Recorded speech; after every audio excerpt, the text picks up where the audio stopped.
अस्सलाम वालेकुम। Organic farming जे हवाले सां काफ़ी आबादगार असां खां सवाल कंदा आहिनि त ऑर्गेनिक फार्मिंग कीअं कजे या ऑर्गेनिक फार्मिंग जा कहिड़ा फ़ाइदा आहिनि। ॾिसो, फ़ाइदा तमामु ज़्यादा आहिनि, फ़ाइदा तमामु घणा आहिनि।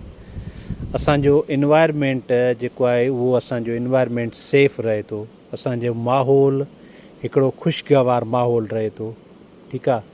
उन खां अलावा असांजी सॉइल जी हेल्थ मज़बूत थिए थी, असांजी सॉइल जी ज़रख़ेज़ी जेका आहे मज़बूत रहे थी। उन खां अलावा असांजे जानवरनि ऐं इंसाननि जे लाइ जेके ऑर्गेनिक शयूं आहिनि उहे तमामु घणियूं फ़ाइदेमंद आहिनि। पर कुझु अहिड़ियूं ॻाल्हियूं आहिनि जेके हक़ीक़तूं आहिनि, उन्हनि खे असांखे सम्झण जी ज़रूरत पवंदी।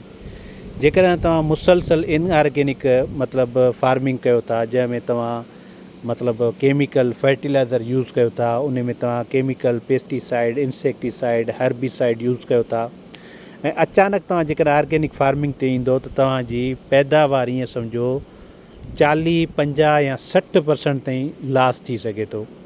पर जेको तव्हांखे प्रोडक्ट मिलंदो, जेकॾहिं मार्केट अप्रोच ज़्यादा आहे, मतिलबु सुठी आहे, तव्हांजा जेके कुझु सर्टिफाइड ऑर्गेनिक प्रोडक्ट्स हूंदा उन्हनि में मार्केट में उन्हनि जी क़ीमत ज़्यादा हूंदी।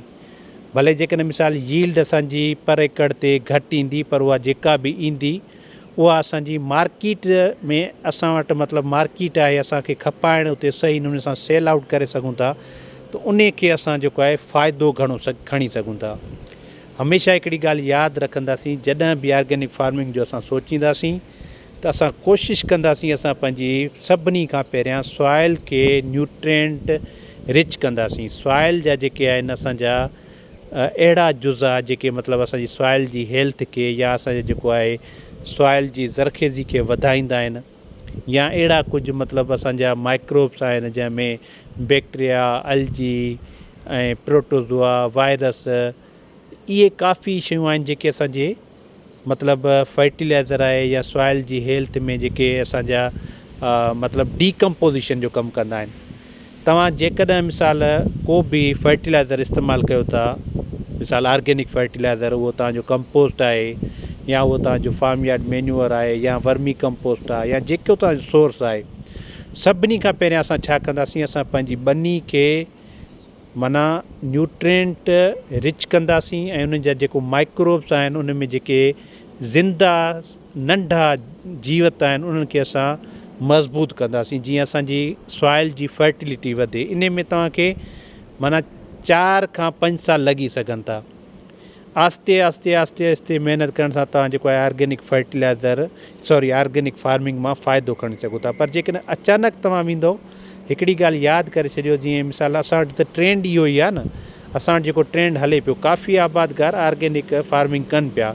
मिसाल तव्हां जेकॾहिं मिसाल तव्हांजा 10 एकड़ आहिनि, उन्हनि मां 10 एकड़नि मां तव्हां हिकिड़े एकड़ या 2 एकड़नि ते ऑर्गेनिक फार्मिंग जी प्रैक्टिस स्टार्ट कयो, पोइ आस्ते आस्ते आस्ते आस्ते जेको आहे तव्हांजी ऑर्गेनिक फार्मिंग जा तव्हांखे फ़ाइदा मिलणु शुरू थी वेंदा। तमामु फ़ाइदेमंद आहे असांजे माहौल जे लाइ, असां इंसाननि जी हेल्थ जे लाइ, ऐं असांजो जेको आहे ज़मीन जे लाइ। ज़मीन जो जेको असांजो ज़रख़ेज़ी, उन में पाणी खणण ऐं पाणी रोकण जी सलाहियत, ज़मीन में पैदावारी सलाहियत खे वधाइण जे लाइ ऑर्गेनिक फार्मिंग जा फ़ाइदा आहिनि।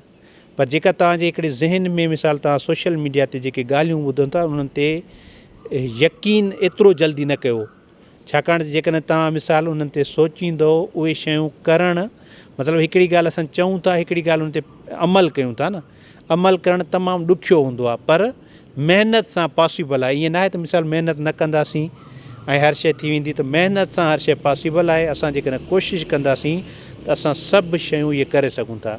इन्हनि जे लाइ तव्हांखे टाइम दरकारु हूंदो, माना तव्हां हिकिड़ो ज़हन ठाहे छॾियो। हिकिड़ो को मुल्क आहे, उन मुल्क जो नालो मां कमेंट्स में लिखंदुसि, उहो मतिलबु मुकमिल हिकिड़े साल ऑर्गेनिक ते अची वियो, त उन्हनि जी इकानमी बिल्कुलु मतिलबु मुल्क जी लो थी वई, उहो तमामु घणो नुक़सान में अची वियो। सो असांजे जेको तव्हां मिसाल जेके सोचो था न, उहे शयूं एतिरो जल्दी पॉसिबल न आहिनि। पर इहे शयूं जेकॾहिं तव्हां घर में इस्तेमालु कयो था, बग़ैर पेस्टिसाइड जे मतिलबु वेजिटेबल्स यूज़ था कयो, या बग़ैर पेस्टिसाइड जे तव्हां यूज़ था कयो, शुगर केन यूज़ था कयो, ठीकु आहे, या जेकॾहिं मिसाल तव्हां कणिक यूज़ था कयो, चांवर यूज़ था कयो, त इहे सभु शयूं तव्हांजे फ़ाइदे में आहिनि, इंसानी हेल्थ जे लाइ तमामु ज़्यादा फ़ाइदे में आहिनि, असांजी ज़मीन जे लाइ, असांजे माहौल जे लाइ फ़ाइदेमंद आहिनि। पर हिकिड़े ई दम मतिलबु उन्हनि ते ज़्यादा पैदावार करणु या उन्हनि मां फ़ाइदो खणणु हिकिड़ो वॾी ॾुखी प्रैक्टिस आहे। तव्हांजो ऑर्गेनिक फार्मिंग जे बारे में छा ख़्यालु आहे? तव्हां इन बारे में सोचियो आहे या तव्हांखे इन जे बारे में ख़बर आहे? तव्हां जेके वीडियो सोशल मीडिया ते ॾिसो था उन्हनि मां तव्हां कहिड़ियूं शयूं अख़ज़ कयो था? तव्हांखे छा सम्झ में अचे थो?